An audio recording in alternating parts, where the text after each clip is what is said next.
ಸ್ನೇಹಿತರೆ ಎಲ್ಲರಿಗೂ ನಮಸ್ಕಾರ. ಸ್ನೇಹಿತರೆ ಕೇಂದ್ರ ಸರ್ಕಾರದವರು ಕೂಡ ಹಲವಾರು ಹೊಸ ಹೊಸ ಯೋಜನೆಗಳನ್ನು ಜಾರಿಗೆ ತರುತ್ತಲೇ ಇದ್ದಾರೆ. ನಿನ್ನೆ ನಡೆದಂತಹ ಸಚಿವ ಸಂಪುಟ ಸಭೆಯಲ್ಲಿ ನರೇಂದ್ರ ಮೋದಿಜಿ ಅವರು ಒಂದು ಹೊಸ ಯೋಜನೆಯನ್ನು ಜಾರಿಗೆ ತರುವಂತೆ ಕಟ್ಟುನಿಟ್ಟಿನ ಆದೇಶ ಮಾಡಿದ್ದಾರೆ. ನರೇಂದ್ರ ಮೋದಿಜಿ ಅವರು ಜಾರಿಗೆ ತಂದಿರುವ ಈ ಹೊಸ ಯೋಜನೆಯಿಂದ ಹಿರಿಯ ನಾಗರಿಕರು ಉಚಿತವಾಗಿ 5 ಲಕ್ಷದವರೆಗೆ ಚಿಕಿತ್ಸೆಯನ್ನು ಪಡೆದುಕೊಳ್ಳಬಹುದಾಗಿದೆ. ಹಾಗಾದರೆ ನರೇಂದ್ರ ಮೋದಿಜಿ ಅವರು ಜಾರಿಗೆ ತಂದಿರುವ ಆ ಹೊಸ ಯೋಜನೆ ಯಾವುದು ಅಂತ ವಿಡಿಯೋದಲ್ಲಿ ತಿಳಿಸ್ಕೊಡ್ತೇವೆ. ಆದಷ್ಟು ವಿಡಿಯೋನು ಸ್ಕಿಪ್ ಮಾಡದೆ ಕೊನೆ ತನಕ ನೋಡಿ. ನೀವು ಸ್ಕಿಪ್ ಮಾಡಿ ಅರ್ಧ ತನಕ ನೋಡಿದರೆ ಯಾವುದೇ ರೀತಿಯ ಮಾಹಿತಿಯು ನಿಮಗೆ ಅರ್ಥವಾಗುವುದಿಲ್ಲ. ಆದ್ದರಿಂದ ವಿಡಿಯೋವನ್ನು ಕೊನೆ ತನಕ ನೋಡಿ. ಹಾಗೂ ಇಂತಹ ಹೊಸ ಹೊಸ ಅಪ್ಡೇಟ್ಗಳನ್ನು ತಿಳಿದುಕೊಳ್ಳಲು ದಯವಿಟ್ಟು ಪ್ರಶಾಂತ್ ಮೀಡಿಯಾ ಕನ್ನಡ ಚಾನಲನ್ನು ಸಬ್ಸ್ಕ್ರೈಬ್ ಮಾಡಿಕೊಂಡು ಸಪೋರ್ಟ್ ಮಾಡಿ. ಸಬ್ಸ್ಕ್ರೈಬ್ ಮಾಡಿದ ಎಲ್ಲ ನನ್ನ ಕರ್ನಾಟಕ ಜನತೆಗೆ ಧನ್ಯವಾದಗಳು. ಸ್ನೇಹಿತರೆ, ಮನೆಯಲ್ಲಿ ವಯಸ್ಸಾದ ಹಿರಿಯ ಅಜ್ಜ ಅಜ್ಜಿ ಇದ್ದರೆ ಈ ವಿಡಿಯೋನು ತಪ್ಪದೆ ನೋಡಲೇಬೇಕು. ಇದೇನು ಫೇಕ್ ನ್ಯೂಸ್ ಅಲ್ಲ. ನಿನ್ನೆ ನಡೆದಂತಹ ಸಚಿವ ಸಂಪುಟ ಸಭೆಯಲ್ಲಿ ನರೇಂದ್ರ ಮೋದಿಜಿ ಅವರು ಒಂದು ಹೊಸ ಯೋಜನೆಯ ಬಗ್ಗೆ ಪ್ರಸ್ತಾಪವನ್ನು ಮಾಡಿದರು.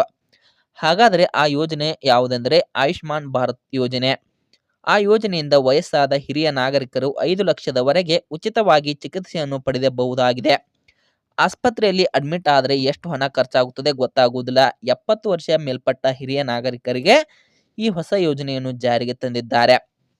ವಯಸ್ಸಾದವರ ಹಿತದೃಷ್ಟಿಯನ್ನು ಕಾಪಾಡಲು ನರೇಂದ್ರ ಮೋದಿಜಿ ಅವರು ಈ ಹೊಸ ಯೋಜನೆಯನ್ನು ಜಾರಿಗೆ ತಂದು ಅವರಿಗೆ ಬಹಳಷ್ಟು ಅನುಕೂಲ ಮಾಡಿದ್ದಾರೆ. ಆಯುಷ್ಮಾನ್ ಭಾರತ್ ಯೋಜನೆ ಅಡಿ ಉಚಿತವಾಗಿ ಆಸ್ಪತ್ರೆಗಳಲ್ಲಿ ಚಿಕಿತ್ಸೆಯನ್ನು ಪಡೆದುಕೊಳ್ಳಬಹುದಾಗಿದೆ. ಅವರ ಖರ್ಚು ವೆಚ್ಚಗಳನ್ನು ಸರ್ಕಾರವೇ ನೋಡಿಕೊಳ್ಳುತ್ತದೆ. ನಮ್ಮ ದೇಶದಲ್ಲಿ 6 ಕೋಟಿಗಿಂತಲೂ ಹೆಚ್ಚು ಅಧಿಕ ಹಿರಿಯ ನಾಗರಿಕರು ಇದ್ದಾರೆ. ಅವರಿಗೆ ತುಂಬಾ ಪ್ರಯೋಜನವಾಗಿದೆ.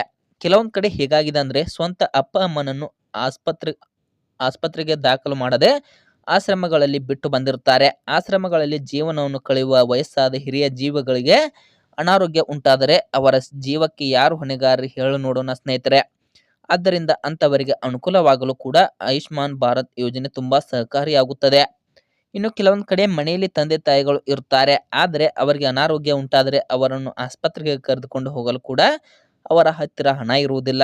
ಅಷ್ಟು ಬಡವರು ಇರ್ತಾರೆ. ಇಂತಹ ಬಡವರಿಗೆ ಆಯುಷ್ಮಾನ್ ಭಾರತ್ ಯೋಜನೆ ತುಂಬಾ ಸಹಕಾರಿಯಾಗಿದೆ.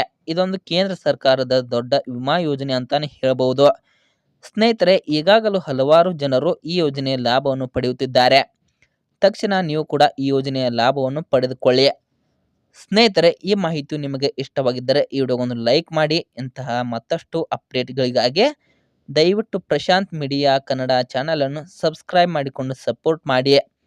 ಮತ್ತೆ ಮುಂದಿನ ವಿಡಿಯೋದಲ್ಲಿ ಸಿಗೋಣ. ಅಲ್ಲಿಯವರೆಗೂ ಎಲ್ಲರಿಗೂ ಧನ್ಯವಾದಗಳು.